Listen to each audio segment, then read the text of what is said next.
Secretary of State Mike Pompeo speaks about bilateral relations with Latin American countries during an event in Kentucky. Pompeo spoke at the University of Louisville today as part of the McConnell Center's Distinguished Speaker Series. Pompeo spoke about Washington's relationship with other countries, including Bolivia, Cuba, and Chile.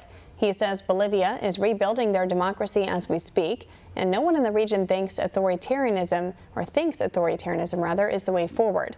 He also highlighted the situation in Venezuela, saying the Maduro regime will not go easily. Authoritarian regimes don't go easily, however. Take a look at Maduro. He's hanging on today. He rules Venezuela, but will never again govern it. But make no mistake, he and other dictators like him will work to continue to suppress their people. Cuba, too, has tried to hijack legitimate democratic protests in its countries and in the region to drive them towards their ideologic ends. His comments come amid protests in several Latin American countries where residents are fighting corruption and socialist governments. One America's Emerald Robinson has more from Kentucky.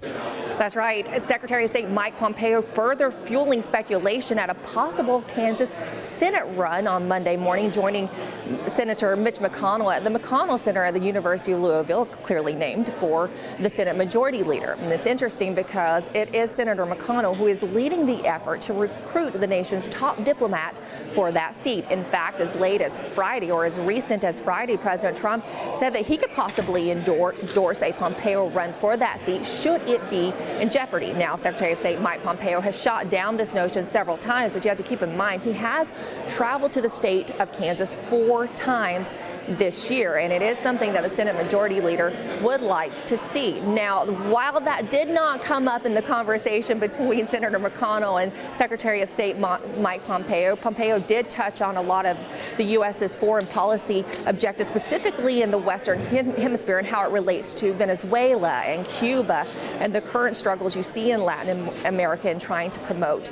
democracy. The Secretary of State also talked about his upcoming trip to London for the 70th anniversary of NATO, where a large part of the focus will be on China and countering the Chinese threat, and why the Secretary of State says that these threats no longer know geographical borders. Of course, NATO having originally been set up to counter the Soviet Union.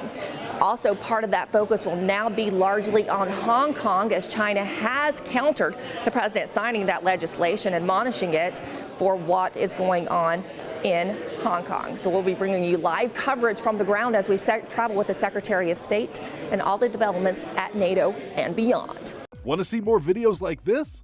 Click on the link below and subscribe to One America News on YouTube, and call your cable provider and kindly demand that One America News is added to your lineup. Call and subscribe today.